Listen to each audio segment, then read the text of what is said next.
everyone. Hello. Hi. Excellent. So, I'm here to introduce my good friend, Kelley Freeman. She is the former president of SSAUSC, the Secular Student Alliance at the University of South Carolina. She has done plenty of other things as well. She is a former intern of ours. She is one of our volunteers in the regional program, and has done tons of awesome stuff. And she's going to talk about social media and how to do it good. Yay! Kelley. Thank you.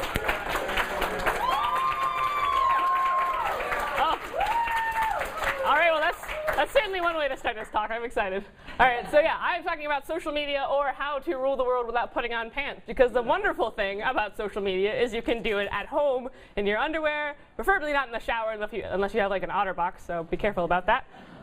So yeah, before we get underway, what's a social media talk without social media? How many of you guys have Twitter? Yay. How many of you have been using it this weekend? Only talking to you. You should be using hashtags like the SSAUSC sign. And yeah, hold on. Yeah, so yeah, that's me. Say hello, ask questions. I won't answer them during my talk, but I will answer after the talk. You can use the SSAUSC hashtag. You can also use these. Kellyanne, JT sucks. So yeah. That's how you do social media. You trash talk the other opponents. No, don't do that. So what is the best... No, don't actually do that. What is the best way to get out information about your group? How do you do that? Everywhere. How do you do it? Like, how you spread information by what? Facebook groups. By, no. Close enough, but the answer is by word of mouth. What social media is a fancier way of spreading things by word of mouth. You know, with digital fingers and things. Word of fingers? Word of fingers? That sounds dirty. Anyways, here's some basic knowledge about social media. Less is more. I understand that there's LinkedIn and Google Plus and Facebook and Twitter and Orca and Twoo, and I'm naming ones in foreign countries because I work in the international programs department, so I get in all kinds of weird things. So basically, you don't want to stretch yourselves too thin. You want to kind of stick to like 2 or 3 main things. Twitter and Facebook seem to be the ones that have the most traction and get the most interest from your groups. Google Plus has its advantages, but as I said, less is more because you're able to update them more and you don't look like, there's too many things. Be brief, especially if it's to a general audience. Twitter kind of makes you be brief because there's only 140 characters and no one wants to read through paragraphs of tweets. Be easily locatable. Link from the SSA website, link from the university website. Don't have your name be ridiculously long. Luckily, you can just kind of shorten it to SSA at your university. You don't want some kind of acronym that is unable to find. We have changed our name in the last 2 years, so our Facebook group is still Pastafarians at the University of South Carolina, but our name is Secular Student Alliance. So it's really fun to have people who don't know us try and find us. So don't do what we did. Don't be offensive. And when I say this, I don't necessarily mean don't be offensive to religious people. I mean don't be offensive to your allies. No flame wars. Don't be transphobic or sexist or that kind of stuff. You think I wouldn't have to say this, but be authentic. Yes. And be genuine in your engagement. Millennials, especially, our generation, we kind of hate when people are being fake. We don't like being advertised to. We want people to have genuine interest when they are reaching out to us. So don't be lame. Write your own story. You can retweet things, you can reblog things, but add your own commentary. Make it interesting in how it applies to you and your university, because no one really, cool, they'll read it, but they won't really apply it to you. So, basic knowledge, yeah. Okay. Don't be dead. The saddest thing about being a volunteer network coordinator and helping with the reaffiliation renewals is going through organizations, and they may still exist in MeetSpace, but in the virtual Twitter spheres, we don't know if you haven't updated your Twitter since 2011 or your Facebook group since the beginning of March, whether or not you're active, and if you don't fill out your reaffiliation form, we could strike you as a dead group, even if you have everything together in MeetSpace. So don't be dead. This is very, very, very, very important. I want you to take this all very seriously. Do not for the love of cats, start a damn group blog. No one cares about your terrible writing. I'm sorry. You're probably a terrible writer and nobody wants to read. I didn't say it. You can join a blog. There's I work for Friendly Atheist. He has calls out to writers pretty regularly. Skeptic Free Thought is, yeah, Ellen. She is the starter for Skeptic Free Thought. They accept student writers all the time. Skeptics, make friends with bloggers because you can do guest posts. You can start with one with friends, but just don't make it a group blog. But if you decide to ignore my advice for some terrible reason, then at least keep it updated. There's nothing worse than a terrible blog that only has 2 posts, one of which says I should update more. Alternatively, you can make friends with bloggers. Hey, guess what? I'm a blogger. And we will write posts about your group. Guess what? My subject is entirely student activism. So if you have a story, come to me and I can write about your group. Yay! Things that work. Facebook and Twitter. Facebook, you can have a page, which is good for sharing memes, getting the word out about events, reaching out to non-student fans and maybe less active student members. And you can also have a group, which is good for planning things, especially just for members. Twitter is good for sharing stories, reminders about events, live tweeting conferences, and events, quick photos, and for starting conversations, especially people who aren't necessarily your allies or people who are in your group. And if you're really savvy, you can find people trash talking your group on Twitter. So here's some more information about Facebook.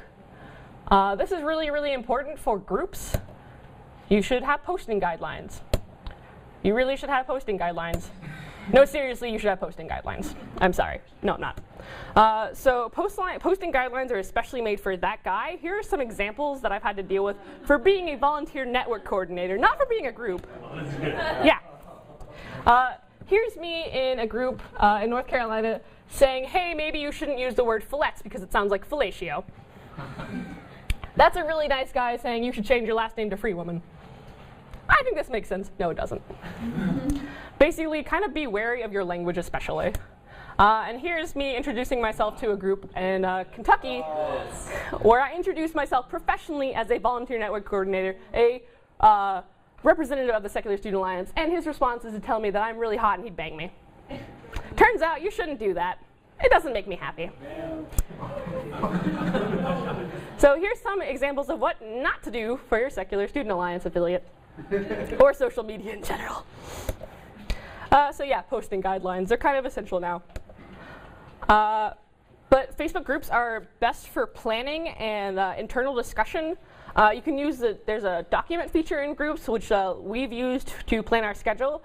Usually what we do is at the end of July, we'll all meet together and plan our entire schedule for the fall because we know what days we have for meetings and we can plan meeting topics.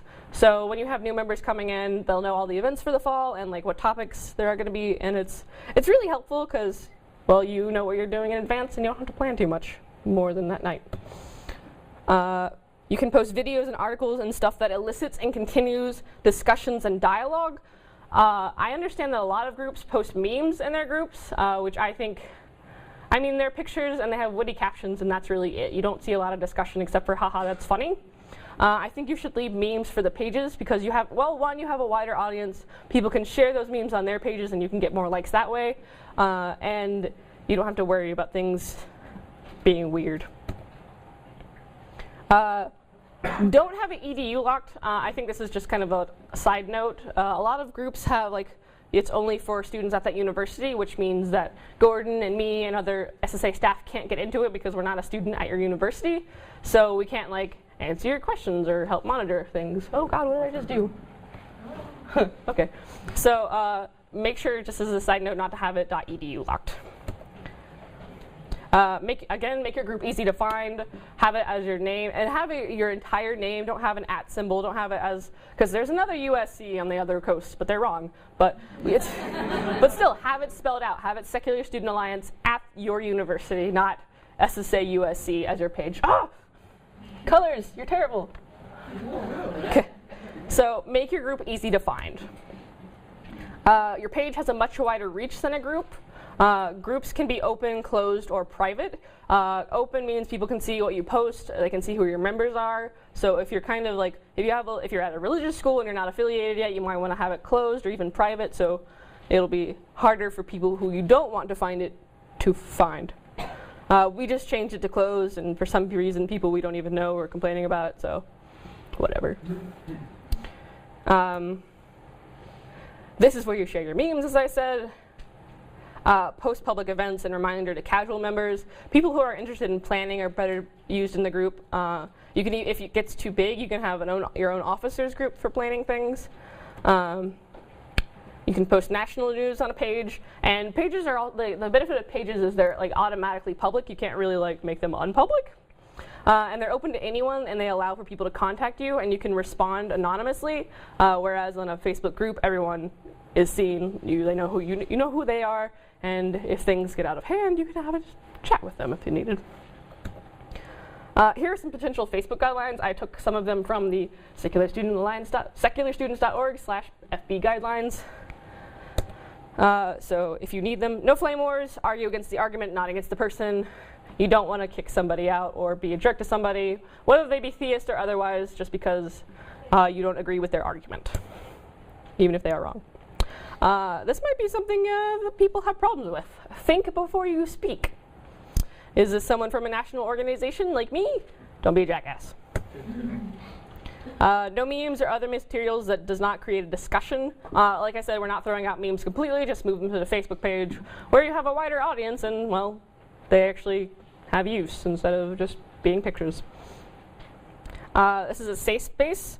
No sexist, transphobic, homophobic, etc. language or sentiments from members. I mean, we're all there to be a community, so it'd be kind of mean if you were jerks to your allies. And don't harass staff or volunteers, please. Twitter. Here is some really awesome guy telling us that we're awful on Good Friday when we were passing out condoms. We got to correct him. So if you go to the Facebook, the Twitter homepage, the Secular Students homepage, they have a Twitter feed of everyone who mentions secular students, and this is how we actually found this tweet. So we got to correct him and laugh at him too. But on Twitter, stick to answering questions, posting about events, thanking sponsors, and your volunteers. Retweet mentions of your group, especially nice ones, although the mean ones are more fun to tweet, I'll say. Subtweet ones that need to be corrected. Don't fight with people over using your group Twitter. If you have to fight with them, use it on your own, especially if you think you have to be right. Follow at Secular Students and check their homepages, search for your group.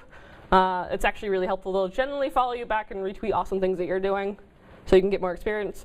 Follow your member and your sources, like if you follow Hemmett's blog regularly, or HuffPo, or CNN, or your university, who will also be really awesome and retweet or mention you when you have events. Get involved in the wider campus activities and tweet about that. We have been involved with Project Condom at our university the last few years. Project Condom is a Raven. We're going to play it next year. Yeah, we're ahead of the game always. But it's a event where we make outfits out of condoms and have them on a runway. It's really fun. This is our 7th season overall for the university, and we tweeted about it last year. It was a lot of fun, and we made it into the top 5. But this Twitter account is more or less a professional Twitter account, so refrain from making an unreasonable ass out of yourself. Live tweet your events, take pictures when you're tabling, let people know where you are, especially when you're tabling or having an event. This is especially helpful if you have members who follow you and there's a street preacher, for example. There's also Hootsuite and TweetDeck, which allows you to follow mentions of your group, follow your timeline, and all kinds of different things. So they're really useful apps, if you're on a desktop at least. Here's some more tweets from us and about our awesome group. He's actually part of InterVarsity, which is a religious group, and he said he really liked our T-shirts at our student organization fair. So it's good to see. It's good to see people saying nice things about you, even if they don't necessarily agree with you. TLDR, it's not hard to Twitter, and you're missing out on an amusing audience as well as opportunity to interact with non-members. There's some other social media. If you're interested in Reddit, go to Derek Miller's talk at 1 p.m. on Sunday. He'll tell you how to upvote the system, work it, but I don't care. Post early in the morning, be witty. That's all I have to tell you about Reddit. I think people should be using Tumblr more. I don't think I know. I think there's 1 or 2 groups that use Tumblr. I think it's one of the North Carolina groups. It satisfies an outlet for a group blog in a more interesting format. Tumblr allows for multiple users. Like you can have your own Tumblr and join your group's Tumblr, and you can write posts, like original posts, or you can reblog posts and add your own stories. You can have your own Tumblr URL, so that's exciting. I'll follow you on Tumblr, I don't care. You can have reblogs and original content. Okay, fine. Yeah. You can follow other SSA affiliates and see what cool stuff they're doing. People keep posting our pictures, and I find them, and I'm like, hey, that's us. Google+. Really awesome for Hangouts. You can plan with your officers face-to-face. There's not really useful for much else, sorry. You can... Sorry. LinkedIn, you can follow SSA and other atheist nonprofits. I follow Foundation Beyond Belief because I'm a creep. Fun fact about Foundation Beyond Belief, they have had lots of members that have found out about Foundation Beyond Belief just through Twitter.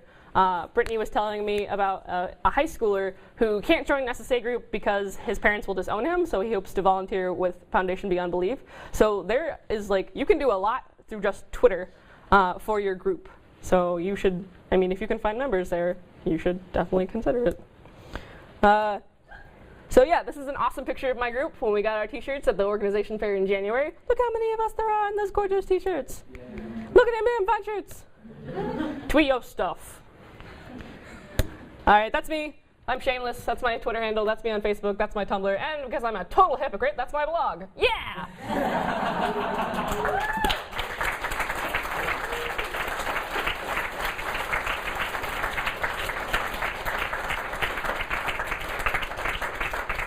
All right, we have 2 minutes for questions. Did I do that awesome of a job? Yeah. I'd like to focus more on the privacy settings of, like you said, the Facebook group.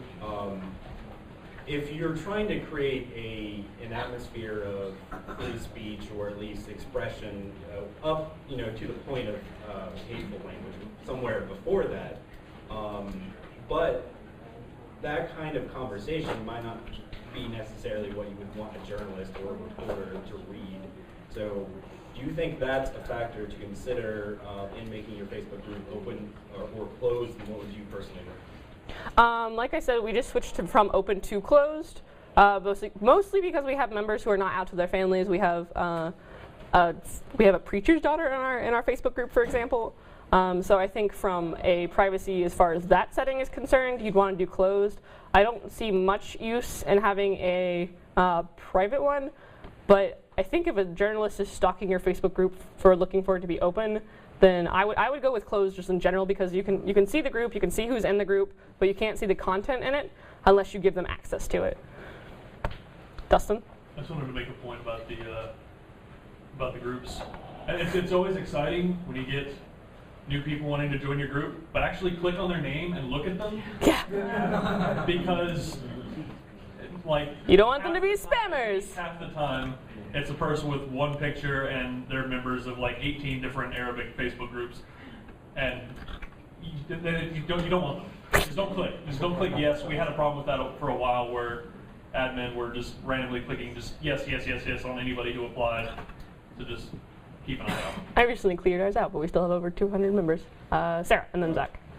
Could you talk more about banning and guidelines for someone who's just awful in a Facebook group?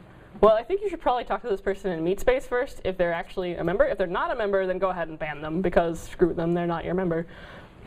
But yeah, if there are problems in Facebook, you should talk to them in private, in person. And if that doesn't work out, then you probably want to talk to your other officers before you just flat out ban them. Zach? One of the problems with having a private Facebook group is that you have to be friends with new people who want to join the group. And sometimes, if you're doing the super secret, nobody can see who the members are in the group. You have to be friends with one of the people in the group to get an invite. And that's kind of it's hard to add new members that way. to Yeah. the group. It's hard to find Also because make sure that like no people who are going to spam it up get into it. Lay down the Ben Hammer.